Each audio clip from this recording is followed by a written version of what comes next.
fourth class, get ready for today's science class. Students, tell me, how many of you eat a balanced diet? How do you know that it is a balanced diet? Students, if we eat almost the same amount of food from each of the food group as shown in a food pyramid, we know it is a balanced diet. Clear? Now students, as you know, we are doing block 12, balanced diet, and today we will learn about midday meal scheme. Now please open your worksheet as for midday meal. Let's start reading. The school meal program in India is known as the midday meal scheme. It was first introduced in 1925 in Chennai. तो सबसे पहले mid day मील कहाँ पे शुरू हुआ था? चेन्नई में. और कौन से ईयर में? 1925 में. Clear? The children of primary and upper primary classes in all free government schools get the mid day meal. So जो भी गवर्नमेंट स्कूल होते थे, जो फ्री होते थे, उनमें मिड डे मील मिलता था बच्चों को. This way they get a balanced diet at least once a day. The free hot meals are also provided to encourage children to attend school regularly so that they can get a basic education. So जब उन्हें food मिलता था तो इस चक्कर में वो लोग स्कूल भी आते थे कि फूड मिलेगा, और इसलिए उन्हें बेसिक एजुकेशन भी मिल जाती थी उसके साथ साथ.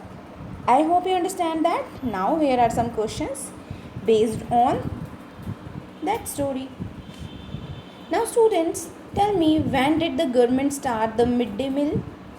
Why did the government take this step? Let's discuss the answers. Midday meal was started by government in 1925. Many students from poor families do not get a balanced diet. It was started to give a balanced diet. So I hope answer number 1 is clear, and answer number 2 is it was started to give a balanced and healthy diet to them so that they can study and have a healthy life. The midday meal is given at all schools that are free to attend. So midday meal उन सारे schools में दिया जाता था जो कि free थे, जो कि government schools थे. I hope you understand that. Now students, tell me, what precautions should a school take when providing midday meal? सो क्या क्या प्रिकॉशंस होंगी जो एक स्कूल लेगा जब वो मिड डे मील प्रोवाइड करवाएगा बच्चों को. So let's discuss some important facts about this lesson. Students, nowadays some private school also provide mid day meal to their students. Freshly cooked meal is healthy for students. Freshly जो cook food होगा वो healthy होगा. While cooking the utensils in which the food is cook needs to be clean. जिन भी utensils में mid day मील का खाना बनता था वो भी क्लीन होना चाहिए. Next one is the vegetables milk curd और anything used for cooking should be fresh and of good quality. The plates and spoons used for eating should be clean too. If these are not done the food might cause students to fall sick. अगर सारी fresh चीज़ों का और cleanliness का ध्यान नहीं रखा जाएगा तो जो भी मिड डे मील ईट कर रहे हैं स्टूडेंट्स वो बीमार पड़ सकते हैं, क्योंकि अगर यूटेंसिल्स क्लीन नहीं होंगे तो भी वो बीमार हो सकते हैं, क्योंकि उनमें जर्म्स होंगे, और खाना अगर फ्रेश नहीं होगा तो भी वो सिक हो सकती हैं. I hope you understand that. So moving to our next step, higher order thinking question. Question is, why do different schools across India have a different balanced diet menu for midday meal? Midday meal के लिए पूरे भारत में अलग अलग menu क्यों हैं, अलग अलग खाना क्यों है? So let's discuss the answers. The midday meal menu is mostly a balanced diet. It is different because people from different parts of India have different food habits. क्योंकि जो दूसरी जगह पे लोग रहते हैं उनकी डिफरेंट फूड हैबिट्स होते हैं. For example like in Tamil Nadu it might be more of idlis and dosa, whereas in Bihar it could be more of rice and dal, क्योंकि बिहार के लोगों को राइस और दाल खाना पसंद है, दाल चावल खाना उन्हें बहुत पसंद है. I hope you understand that why there are different kind of mid day meal menu in all over India. Now please open your content book of science lesson number 4, midday meal scheme. Let's start reading. Some children do not get to eat a balanced diet. The government of India has a special program called the midday meal to make sure that all the children get at least one balanced diet every day. The government pays the school to prepare and give one balanced meal to their students at least once a day.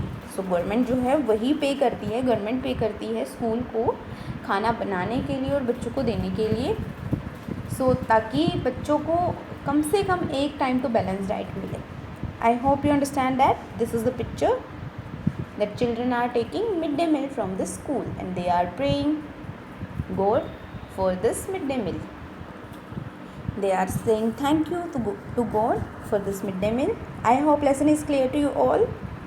Now these are your keywords: midday meal, balanced diet. You have to write these keywords in your notebook. Now please open your worksheet as for midday meal. So ये जो descriptions थी वो हम read कर चुके हैं. आगे का देखिए, day and menu. So day wise food बदलता है. लाइक मंडे को क्या मिलता है? White chole, jeera aloo, rice and chapati. Tuesday को ब्लैक दाल, पनीर, भुजी, राइस, चपाती. वेडनेसडे को idli, vada, steamed rice, sambar, coconut chutney. Coconut की चटनी भी मिलती है. राजमा, गोभी आलू, राइस एंड चपाती ये मिलता है थर्सडे को. एंड फ्राइडे को curd, rice, aloo matar and apple. So students, अब क्वेश्चन है बेस्ड इस चार्ट पे. Question number 1 is the above mid day meal menu a balance diet, why और वाई नॉट. सो जो ऊपर जो मेन्यू डाइट दिया गया है, क्या वो बैलेंस डाइट है?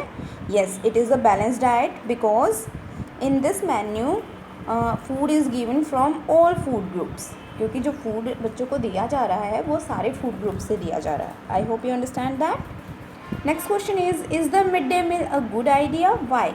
Yes, mid day meal is a good idea because for this help because of this many students get a balanced diet and healthy life. Mid day meal की वजह से बहुत सारे स्टूडेंट्स जो हैं उनको बैलेंस डाइट मिलती है और हेल्दी लाइफ भी मिलती है. Last question is how would the above mid day meal menu be different in school if the school was in Chennai और पुणे.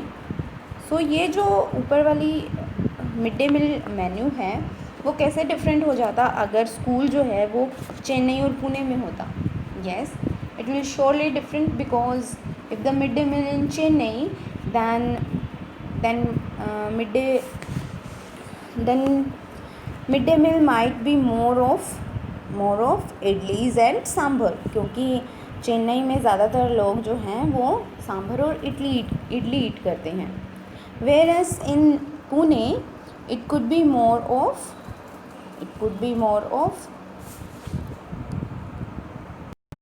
वड़ा पाव, क्योंकि पुणे में ज़्यादातर लोग जो हैं वो वड़ा पाव ईट करते हैं.